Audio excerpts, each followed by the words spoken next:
Hey VGA crew, Mike and Mari here with the question of the week. Question of the week, of course, was what's your favorite setting in Dungeons & Dragons to play Dungeons & Dragons? Now, it's a weird question for me because my experience with Dungeons & Dragons is not so much as a player, it's almost exclusively as being a DM. That's because my experience so far has been teaching my son how to play and also running an after-school program for students in my school where I teach out here in Brooklyn. Now, it's a great experience, and my favorite setting really is whatever the hell my students come up with.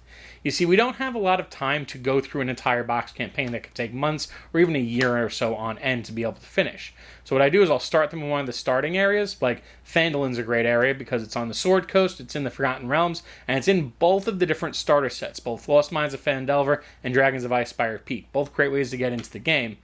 But what winds up happening is I don't want the students to get bored. I don't want it to be too rote. I want them to come up with their own things. And so any sort of ideas they come up with, we incorporate that not only into their characters, but into the world around them. We usually do have one person who's keeping track of everything, a lore master who kind of writes everything down. And at the end of the year, we have a nice little story that they've been able to build on their own.